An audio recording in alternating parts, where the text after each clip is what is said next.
Good day. Ayan, so sa video ito, sisingit lang tayo ng guitar pedal. Ayan, ang gagawin natin dito, i-modify natin siya. Ang pedal na to ay Joy American Sound. Maglalagay tayo ng toggle switch para pwede nating i-on at i-off yung kanyang cab simulator na built-in. Ayan, so dito, tatanggalin natin yung mga parts. So sobrang dali lang nitong tanggalin. Ayan, so magsisingit lang ako ng mga ganitong video mga bro, no? Para dun sa mga, kasi mahilig din tayo sa mga guitar effects pedal. Ayun, so dito tayo magbubutas mamaya para dun sa ilalagay nating toggle switch. So sa ngayon, di-disassemble muna natin to, tatanggalin natin yung mga lock nut para matanggal natin yung buong board dito sa mismong housing ng pedal. Ayun, so natanggal na natin siya. Ito yung itsura. Ngayon, ito pala yung gagawin natin mga bro. Gagayahin nyo lang to. Ito. May tatanggalin lang tayo dito na resistor. Ayan, so ito yun, papakita ko sa inyo, itong resistor na to. Yan, para sa mga gusto mag-modify ng kanilang Joy American Sound, kailangan nyo lang tanggalin tong fusible resistor na to. Ngayon, ang trabaho kasi ng resistor na yan, is para lang siyang jumper wire, no? Yan, para lang yung wire na nakakonekta dun sa pin 3 ng katabi niyang, level potentiometer. Ito, yung pin 3 na to. So, dyan tayo maglalagay ng wire. Yan, tanggalin natin yon, tapos maglalagay tayo ng wire. Yung wire na yon, lalagay naman natin dito sa R24, no? Ito. Dito, sa may bandang baba. So, hindi natin tatanggalin yung resistor na yon. So, maglalagay lang tayo ng wire doon, dito na part. So, tandaan nyo lang, meron namang guide. Diyan tayo maglalagay, at ilalagay natin dun sa switch natin. Okay, so umpisa na natin sa paghinang. So, sa ngayon, tatanggalin ko lang muna tong resistor na to. So, imagine nyo mga bro, itong resistor na to, jumper wire lang yan, or jumper resistor. Yan, so, pagkatanggal natin, mayroong maiiwang dalawang terminal, no? Yung papunta sa paa ng level knob natin, o potentiometer, at yung isa, papunta naman dun sa circuit board. Sa mga IC, ganon. Pagkatapos nating matanggal yung resistor, pwede na tayong maglagay ng wire dito. Pwede dito sa paa ng level knob or dun sa may pinagtanggalan natin ng resistor. So, papakita ko sa inyo na dito pwede rin naman. Pero mamaya, sa dulo ng video, papakita ko sa inyo na dun pa rin ako maglalagay sa paa ng resistor. Ayon dun sa ating picture na guide. Ayun, so yung picture na yun na guide ay galing lang din sa Google, no? So, nakita ko lang din yon. So, ito papakita ko sa inyo na connected yung pin 3 ng level dito sa pinagtanggalan natin ng resistor. Ayan. So, konektado lang yan dyan. Ngayon, ang nagtatawid lang dun is yung resistor. Ngayon, kaya natin kailangan tanggalin yung resistor para nga magkaroon lang tayo ng switch, no? So, ang magsisilbing resistor natin ay dadaan na dun sa switch ng toggle switch natin. Para pwede natin siyang ibalik sa dati kahit na wala na yung resistor. At pwede naman natin siyang i-switch papunta naman dun sa kabilang circuit, which is yun yung part na nakatanggal na yung cab simulator nito. Yun, so sundan nyo lang yung video natin mga bro, no? So madali lang naman to. Yan, okay? So ganito lang, para dun sa mga dyan, may mga Joy American Sound na gustong i-modify, lagyan ng toggle switch yung kanilang mga pedal. Bakit nga ba natin kailangan gawin yung ganito? Kasi nga itong pedal na to, amp simulator siya at cabinet simulator. Ibig sabihin nun, kahit na wala kang actual amp, nagsisilbi siyang parang amplifier.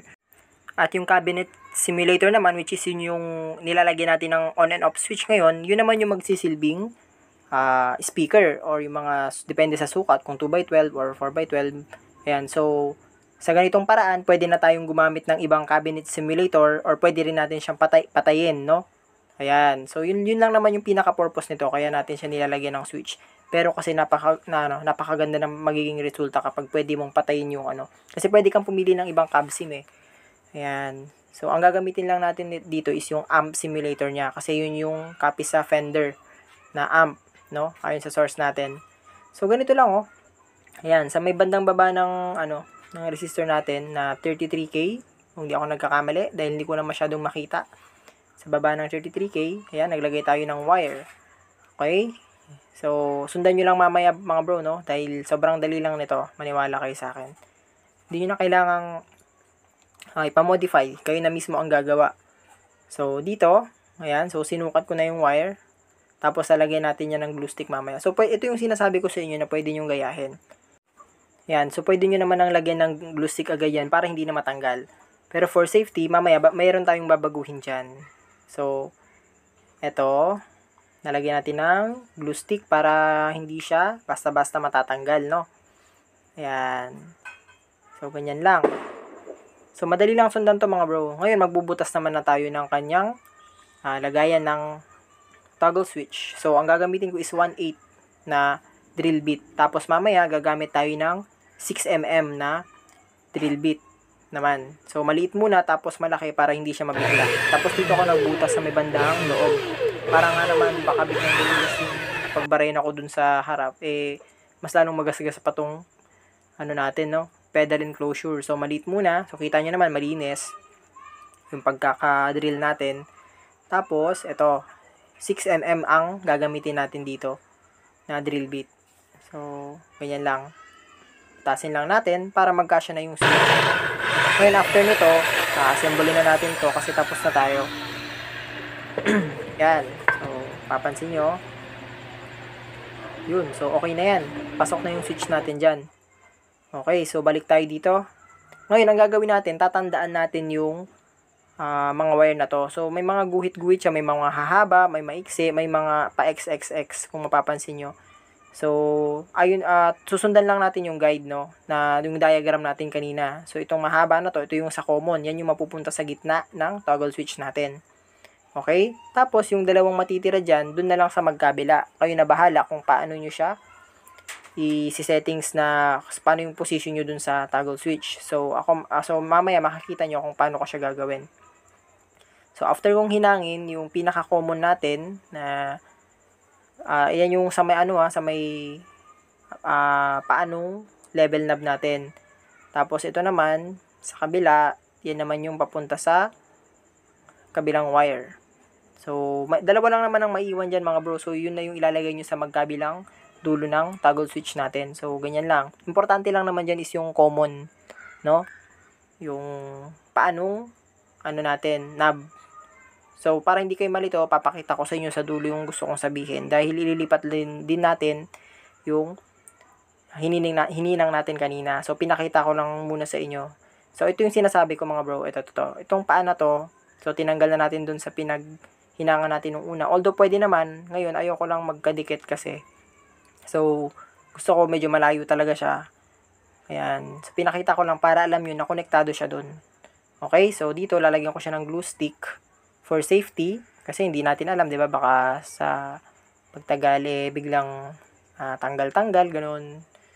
For safety lang, no. Ayan, so ganyan lang yung guide natin. So, sobrang dali lang nito, mga bro. Ayan, para sa mga gitarista diyan, sa mga may mga American sound. Yan, pwede na kayong magrekta agad sa mixer nito pagka meron na kayong mga pedal na may mga cab sim, no. So, pwede na kayong pumili. Ayan. So, pwede nyo na ring i-off kung sakasakaling naka-DI box kayo na merong cab sim. Ayan. So, yun yung kagandahan nito kasi talagang mafe-feel nyo yung pinaka niya. Fender, no? Fender amp na buga. Mamaya, ipaparinig ko sa inyo yung pagkakaiba nito. So, maririnig nyo yung pagkakaiba kung ano ba yung normal niya dati at yung meron ng patayan, no? So, balik muna natin tong mga niya, flat washer tsaka lock nut. Para mabilis tayo, no? So, assemblein muna natin to lahat. Yan. So, napag-isipan ko na tawag dito. Yun nga.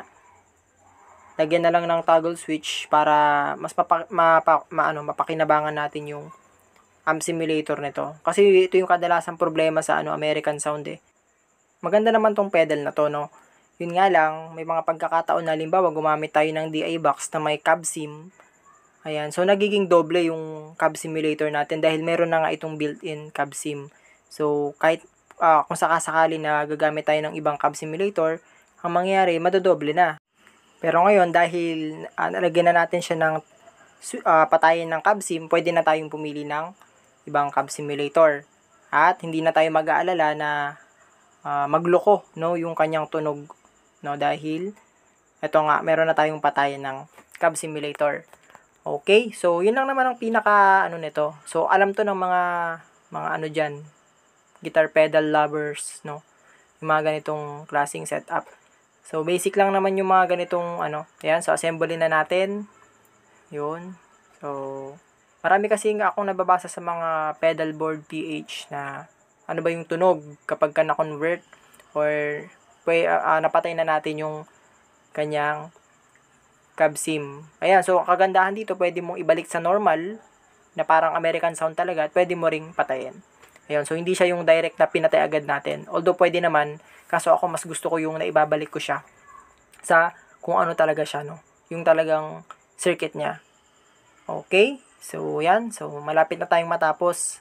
So, mamaya, paparinig ko na sa inyo yung kanyang outcome. Kung ano ba yung tunog niya, no? Kung kamusta ba.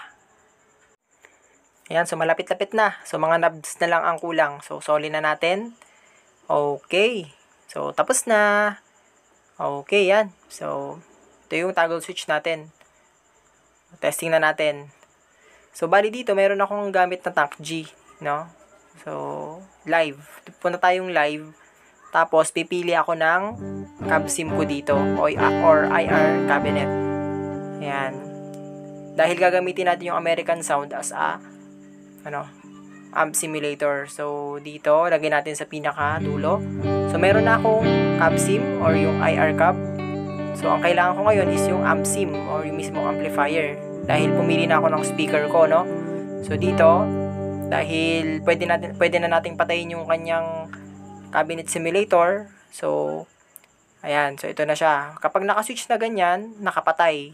Pag nakaswitch naman sa pakaliwa, yun yung may cab sim. So, normal. So, hindi pwedeng ganon dahil madodoble yung cab simulator dahil nga meron na tayong cab simulator dito sa Tank G. Okay? Ayan. So, pakinggan nyo maigi yung kaibahan. Switch natin. Ayan. So, ganyan yung tunog niya. Ito yung kapag rekta lang. Walang amp simulator.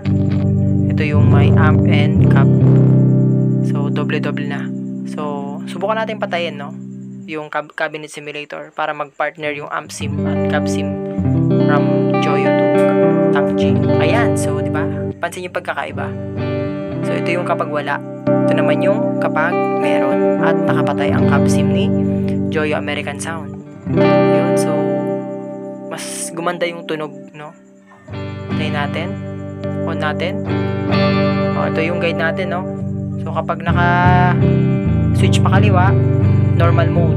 May naka-switch yung cab sim. Yan. So, ito yung tunog niya, no? Pero kapag nakapatay, ayun, nagiging mas buhay, nagiging mas bright. Okay? Yan. May mga, may mga tao din na ayaw yung cab sim na built-in sa Joyo at gusto nilang mag-partner ng ibang cab sim, kaya problema nga wala kasing patayan. Ngayon naglagay na tayo kaya maganda na. So testing natin sa drive. Ito, naka-on din ako ng dito, no? Pinaka amp sim din. So testing lang natin kapag kapag doble. Ayan. So hindi na ako magsasalita mga bro, kayo na ang bahalang humusga. So ayan. Maraming salamat sa panonood ninyo. Tuloy lang natin yung video hanggang matapos. So kung gusto nyo gayahin yung ganitong setup, subukan nyo mga bro. Ako na nagsasabi sa inyo, magiging maganda yung outcome. Ayan, so thank you sa inyong lahat.